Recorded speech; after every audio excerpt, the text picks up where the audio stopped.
Nah, jadi aku mau buat Instagram gak tuh? Instagram series gitu, yang mana aku ngebahas berbagai pandanganku yang bakal aku sudut, apa nih ngomongnya? Jadi, hai teman-teman, jadi aku mau ngebuat Instagram series gitu yang mana berisi sudut pandangku tentang hal-hal yang sedang aku gemesin banget nih, concernin banget. Episode pertama aku bakal ambil dari IGTV aku sebelumnya yang berbicara tentang pelecehan dan kekerasan seksual. Dan selanjutnya nih, hari ini aku bakal ngebahas tentang cara membandingkan diri atau kebiasaan membandingkan diri. Ini yang sering banget aku temukan dan juga menjadi sebuah problem juga nih pada diriku. Jadi ya kita bakal bahas hari ini. Budaya membandingkan. Ini tuh kayak misalnya udah ada banget dari lama, kayak udah memang jadi budaya di kita Indonesia untuk membandingkan diri dengan orang lain. Itu sudah dipupuk sejak kita masih kecil banget ya.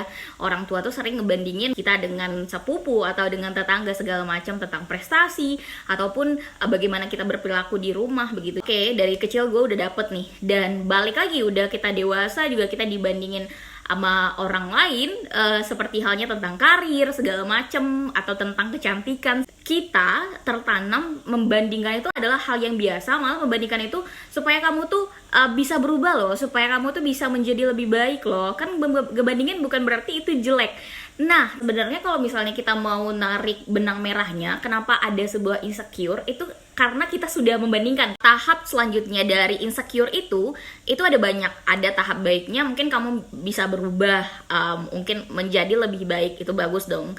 Dan tapi yang buruknya ini, karena kamu merasa orang lain lebih superior daripada kamu akan mencari kejelekannya. Gak mungkin nih hidup orang baik-baik aja. Nah, di situ tuh tahap dari membandingkan, insecure, dan juga ngebully sampai menjelekan orang lain. Aku kasih contoh, misalnya aku sangat amat menyukai makeup dan aku seringnya pergi itu dengan menggunakan makeup. Tapi banyak juga teman-temanku yang nggak suka makeup dan nggak bisa makeup gitu loh. Jadi sebenarnya nggak harus memaksakan dirimu akan sesuatu karena orang tuh punya kesukaannya masing-masing. Nah, di saat aku suka makeup dan kamu yang tidak menyukai makeup, ya itu fine-fine aja gitu loh. Jadi kamu nggak harus ngebandingin dirimu dengan orang lain dengan satu garis yang sama. Kita tuh punya banyak kelebihan dan kekurangan masing-masing. Jadi menurut aku budaya membandingkan ini yang bisa membuat kamu lupa akan nilai kamu sendiri. Jadi kita tuh punya nilai yang berbeda-beda dan even orang lain itu lebih baik daripada kamu, itu tidak mengurangi nilai diri kamu sendiri gitu loh. Jadi orang itu punya banyak kelebihan dan kekurangannya.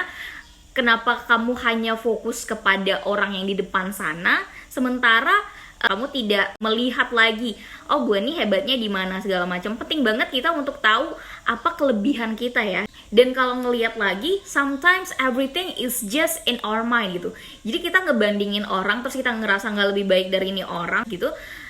Ya itu cuman ada di pikiran kita aja gitu loh. Orang gak mandang kita begitu. Kadang juga kita terlalu fokus akan apa yang orang lain lihat terhadap diri kita, sehingga kita lupa to put ourselves first gitu loh. Jadi rasa untuk percaya akan diri kamu dan berhenti untuk membandingkan hidupmu dengan hidup orang lain atau dirimu, penampilanmu dengan penampilan orang lain, itu penting. Kamu itu tahu nilai kamu sebagai manusia, sebagai perempuan bagaimana. Jadi hidup itu bukan sebuah kompetisi yang mana kamu harus membandingkan dirimu dan kamu harus lebih di depan satu orang, tapi hidup itu adalah bagaimana cara kamu mencari kebahagiaanmu. Dan kebahagiaan masing-masing orang itu berbeda. Jadi kenapa sih harus ngebandingin kebahagiaan gue sama kebahagiaan orang? Karena path-nya itu bakal beda gitu loh. Cara ngukurnya itu bakalan beda. Ya, jadi yang mau aku sampaikan, teman-teman yang dengerin bisa lebih berpikir kembali di saat sedang membandingkan diri teman-teman sama orang lain. Apakah ini necessary?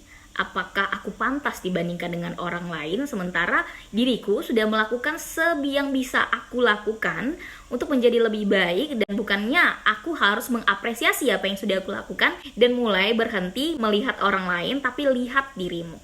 Itu singkatnya yang mau aku sampaikan. Mungkin kita bisa berhenti membandingkan diri dan mulai mengapresiasi diri dan tidak menormalisasi budaya membandingkan ini. Mungkin di saat kamu ngelihat orang lain ngebandingin anaknya atau ngebandingin adiknya, mungkin kamu sudah bisa sedikit banyaknya ngobrol sama orang yang dibandingin itu atau orang yang ngebandingin itu, bahwa bisa jadi orang yang nerima itu menerimanya bukan ke arah yang lebih baik, malah dia berpikir dia tidak bisa apa-apa. Jadi apa yang mau kamu sampaikan positifnya tuh nggak dapet gitu loh.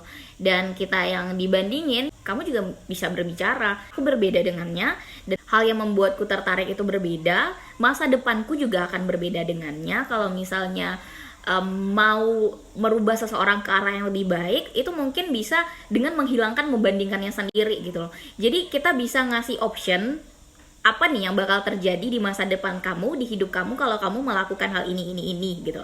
Ya kalau kamu mau nyampein hal yang baik, kenapa harus membandingkan? Ya sampaikan saja.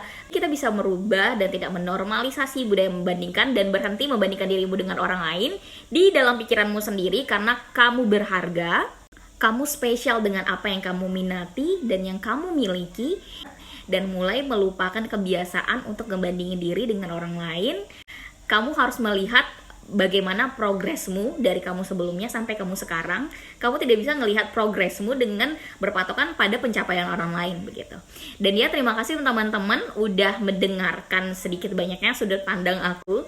Dan kalau misalnya ada salah-salah kata, aku mohon maaf. Teman-teman yang mungkin mau arguing atau meninggalkan cerita teman-teman, aku juga sering begini-gini, boleh banget di komen.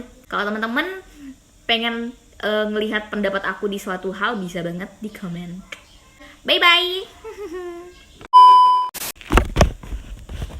Ya. Dan apa jalan baiknya? Dan kalau ngelihat lagi, sometimes